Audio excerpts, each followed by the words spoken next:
Bien le bonjour à tous. Aujourd'hui, nous allons voir le paradoxe du menteur d'Épiménide, inventé au 5e siècle avant notre ère. Dans cette vidéo, je vais tout d'abord vous énoncer le paradoxe, puis je vous fournirai la solution pour savoir si c'est une antinomie, c'est-à-dire une preuve d'hypothèse fausse, un paralogisme, c'est-à-dire que le raisonnement n'est pas valide, ou si c'est un waouh, c'est étonnant, c'est-à-dire que la conclusion est correcte malgré son apparence. Si ma dernière intervention était difficile à comprendre, je vous conseille de regarder ma vidéo introductive sur les paradoxes que je vous ai mise en fiche. C'est bizarre. Ah non, je crois que j'ai compris. Mais non, c'est absurde.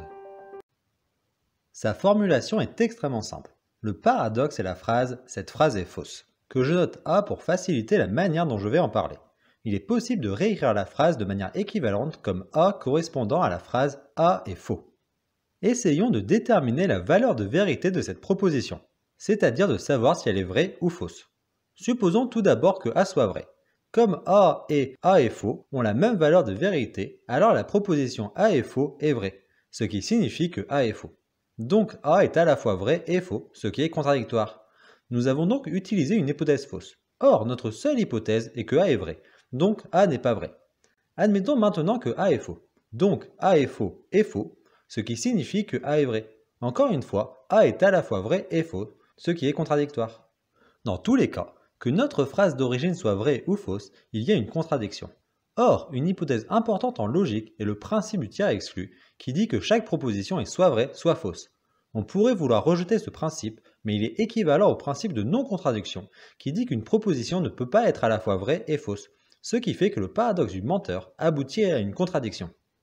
Il y a une autre formulation du paradoxe d'Épiménide comme « je suis un menteur », avec menteur pris dans un sens précis disant que toute phrase dite par la personne est fausse.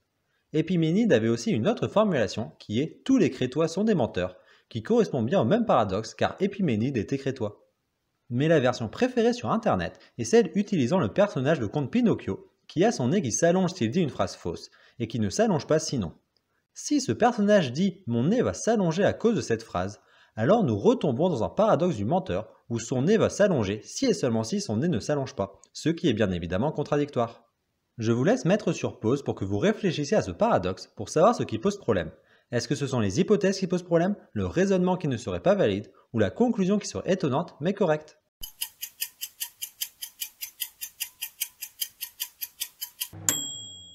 La conclusion étant incohérente, elle est forcément fausse. Donc ce n'est pas un waouh, c'est étonnant. La démonstration précédente est parfaitement valide et est suffisamment simple pour être vérifiée, donc ce n'est pas un paralogisme.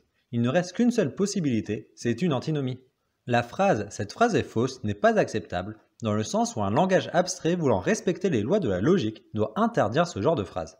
Mais il est important de se demander ce qui la rend inacceptable, parce que même si c'est intéressant de trouver des antinomies, l'intérêt de ce type de paradoxe est de corriger la théorie pour qu'elle puisse être cohérente. Ici, le problème est l'autoréférence. Tout le nœud du problème se situe par rapport au fait que la phrase parle d'elle-même pour se contredire. Il est faux de dire que toutes les phrases autoréférentes sont incohérentes. Par exemple, la phrase « cette phrase contient exactement 6 mots » est parfaitement cohérente, autoréférente et vraie. Cependant, avec le paradoxe du menteur, il est indéniable que les phrases autoréférentes peuvent être contradictoires. Donc pour avoir une théorie cohérente, il vaut mieux avoir un langage formel interdisant toutes les phrases autoréférentes. Cette vidéo étant maintenant terminée, je vous laisse vaquer à vos occupations. Au revoir!